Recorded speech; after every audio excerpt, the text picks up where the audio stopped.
نہج البلاغہ خطبہ نمبر 28۔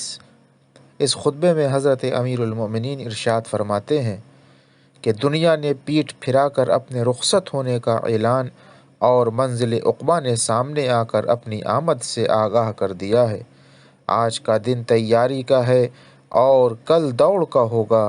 جس طرف آگے بڑھنا ہے وہ تو جنت ہے، اور جہاں کچھ اشخاص اپنے اعمال کی بدولت بلا اختیار پہنچ جائیں گے وہ دوزخ ہے۔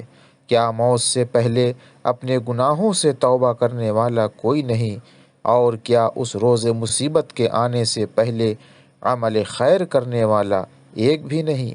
تم امیدوں کے دور میں ہو جس کے پیچھے موت کا ہنگام ہے، تو جو شخص موت سے پہلے ان امیدوں کے دنوں میں عمل کر لیتا ہے تو یہ عمل اس کے لیے سود مند اور فائدے مند ثابت ہوتا ہے، اور موت اس کا کچھ بگاڑ نہیں سکتی۔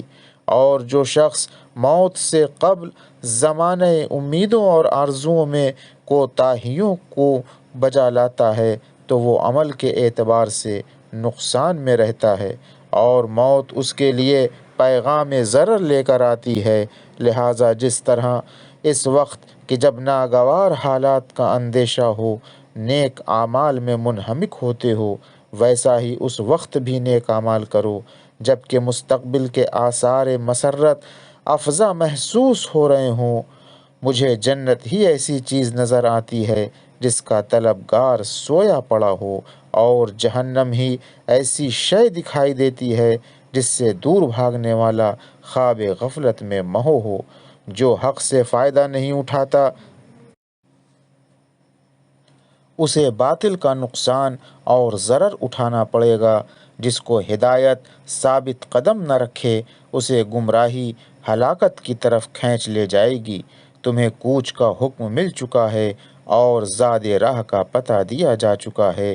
مجھے تمہارے متعلق سب سے زیادہ دو ہی چیزوں کا خطرہ ہے، ایک خواہشوں کی پیروی اور دوسرے امیدوں کا پھیلاؤ۔ اس دنیا میں رہتے ہوئے اس سے اتنا زاد راہ لے لو کہ جس سے کل اپنے نفسوں کو اس زاد راہ سے بچا سکو۔ وآخر دعوانا ان الحمد للہ رب العالمین۔